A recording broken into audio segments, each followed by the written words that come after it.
Hello friends, இந்த வீடியோவில் வந்து 1937 நடைபெற்ற தேர்தலையும் தனிநபர் சத்தியாகிரகம் இருக்கும்ல, அதை பற்றியும் பார்க்கலாம்.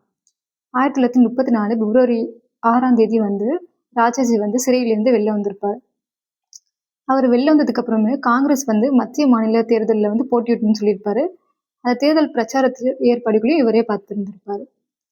1937 வந்து மத்திய சட்டமன்ற தேர்தல் நடந்திருக்குமா, அதில் வந்து சென்னை மாநிலத்திற்குரிய 11 தொகுதிகளில் வந்து காங்கிரஸ் வந்து வின் பண்ணியிருப்பாங்க. இதில் முக்கியமானவங்க யார் யார் வின் பண்ணியிருப்பாங்கன்னா, S Sathyamurthy, T S. Avinashilingam, P S. Kumaraswamy Raja, இவங்கெல்லாம் வின் பண்ணியிருப்பாங்க. அடுத்ததா முஸ்லீம்களுக்கான தென் சென்னை தொகுதியில் வந்து முர்துசா சாஹிப் பகதூர் வந்து காங்கிரஸ் சார்பாக வந்து வெற்றி பெற்றிருப்பாரு. அதே மாதிரி வந்து சென்னை மாநிலத்தில் வந்து 1937 நடந்த எலெக்ஷனில் பார்த்தோம்னா 214 இடத்துல வந்து 159 இடத்த வந்து காங்கிரஸ் வந்து வின் பண்ணியிருப்பாங்க. இந்த தேர்தலில் வந்து காங்கிரஸோட வெற்றிக்காக வந்து பசும்பொன் முத்துராமலிங்க தேவர் இருப்பார்ல, அவர் வந்து முத்துராமலிங்க தேவர் வந்து இதுக்கு ஹெல்ப் பண்ணியிருப்பாரு காங்கிரஸ் ஜெயிக்கிறதுக்கு. சென்னையில் பார்த்தோன்னா ராஜாஜி தலைமையில் வந்து அமைச்சரவை வந்து அமைக்கப்பட்டிருக்கும். இப்போ ராஜாஜி அமைச்சரவை பார்த்தோன்னா 17 ஆண்டு கால நீதி கட்சியோட ஆட்சிக்கு அப்புறம் இது வந்திருக்கும். இவர் வந்ததுக்கு அப்புறம் என்ன, மாநில சுயாட்சி திட்டத்துக்கு கீழே வந்து மதுவிலக்கு சட்டம், ஆலய பிரவேச சட்டம் இதெல்லாம் கொண்டு வந்திருப்பாங்க. மதுவிலக்கு திட்டத்தினால வந்து அந்த வருமானம் குறைஞ்சிருக்குமா, அதை ஈடுகட்டுறதுக்காக வந்து விற்பனை வரை கொண்டு வந்திருப்பாரு. அதனால வந்து வியாபாரிகளோட எதிர்ப்பை வந்து இவருக்கு தேடி இருந்திருப்பாரு. இவருடைய ஆட்சியில தான் வந்து ஹிந்தி கொள்கையை வந்து கொண்டு வந்திருப்பாங்க. தமிழ்நாட்டில் வந்து இந்திய எதிர்ப்பு போராட்டம் வந்து பெரியார் தலைமையில் வந்து நடந்திருக்கும். இவர் வந்து 1938 செப்டம்பர் 11 வந்து தமிழ்நாடு வந்து தமிழறிக்கை அப்படின்னு சொல்லிட்டு சொல்லியிருப்பாரு.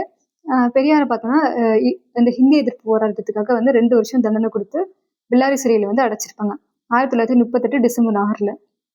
அடுத்ததான் வந்து ராஜாஜி கொண்டு வந்த இன்னொரு சட்டம் வந்து பொற்கொள்ளர்கள் இருப்பாங்களா, அவங்கள வந்து கிளர்ந்தலை செஞ்சிருக்கும்.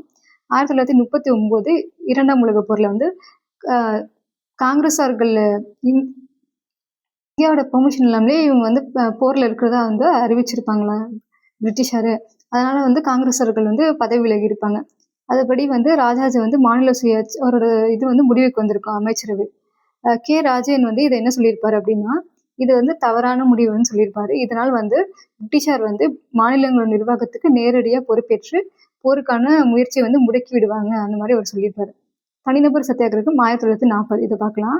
1940 அக்டோபர் 13 வந்து வார்தாவில் கூடியிருந்த காங்கிரஸ் காரிய கமிட்டி கூட்டத்தில் வந்து காந்தி வந்து இந்த தனிநபர் சத்தியாகிரகத்தை வந்து வெளியிட்டிருப்பாரு.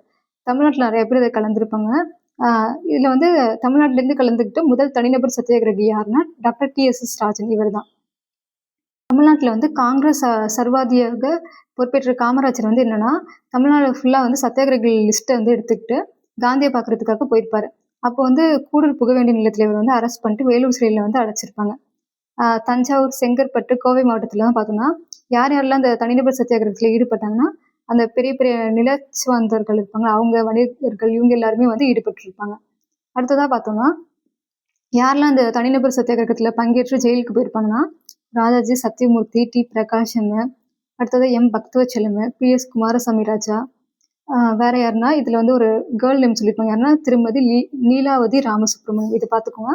அடுத்தது மாப்போ சிவஞானம், தினமணி ஆசிரியர் டி.எஸ். சொக்கலிங்கம் பிள்ளை, ஆனந்த விகடன் ஆசிரியர் ரா. கிருஷ்ணமூர்த்தி, இவங்கெல்லாம் வந்து தனிநபர் சத்தியாகிரகத்தில் வந்து பங்கேற்று ஜெயிலுக்கு போயிருப்பாங்க. தமிழகத்தில் பார்த்தோன்னா ஒத்துழைமை இயக்கத்தோட கம்பேர் பண்ணும்போது தனிநபர் சத்தியாகிரகத்தில் வந்து நிறைய பேர் வந்து பங்கேற்று காங்கிரஸர்கள் வந்து ஜெயிலுக்கு போனதாக சொல்லியிருப்பாங்க. இப்போ வந்து புரட்சி தீவிரவாதம் பார்க்கலாம். காங்கிரஸ் வந்து ஒத்துழைமை இயக்கத்தை வந்து விலக்கி விட்டு வந்து 1935 சட்டப்படி என்ன பண்ணியிருப்பாங்க, இது ஆட்சி அமைச்சிருப்பாங்களா. அதுக்கப்புறம் வந்து 2ஆம் உலக போறப்போ வந்து பதவி விலகியிருப்பாங்க. காங்கிரஸார் வந்து அமைச்சரவை அமைச்சதை வந்து இந்த தீவிரவாத தேசியவாதிகளுக்கு பிடிக்காம இருந்திருக்கும். அடுத்ததாக பார்த்தோன்னா பகத்சிங்கோட தீரம், தியாகம் பற்றிய பாடல்கள்லாம் வந்து மக்களிடையே ஒரு புரட்சி உணர்ச்சியை வந்து ஏற்படுத்தியிருக்கும். தொழிலாளர் வர்க்க பாதை அப்படிங்கிற நூல் வந்து பிரிட்டிஷ் பேரரசு வந்து உலகோட பிரம்மாண்டமான சிறைன்னு விமர்சிச்சிருப்பாங்க. அடுத்ததாக பார்த்தோன்னா சிவகாமிநாதன் இருக்கார்ல, அவர் எழுதிய சுதந்திர முரசுங்கிற ஒரு கவிதை தொகுப்பு பார்த்தோன்னா ஏ. முத்தையா வந்து மதுரையில் வந்து வெளியிட்டிருப்பாரு. இது வந்து புரட்சி கவிதைகள் அடங்கிய ஒரு தொகுப்பாக இருந்திருக்கும். சிவகாசி வந்து பார்த்தோன்னா புரட்சி தீவிரவாதத்தோட ஒரு குவி மையமாக திகழ்ந்திருக்கும்னு சொல்லியிருப்பாங்க. அடுத்ததா துரைசாமி நாடாரு, தனமூர்த்தி நாடாரு, கணபதி நாடார், இவங்களாரும் வந்து தலைமறைவாக இருந்துட்டு புரட்சி இயக்கத்தை வந்து நடத்தி வந்திருப்பாங்க. பிரிட்டிஷார் கூடியிருந்த அந்த மதுரை திருமலை நாயக்கர் மஹாலில் வந்து வெடிகுண்டு வைக்கப்பட்டிருக்கும்.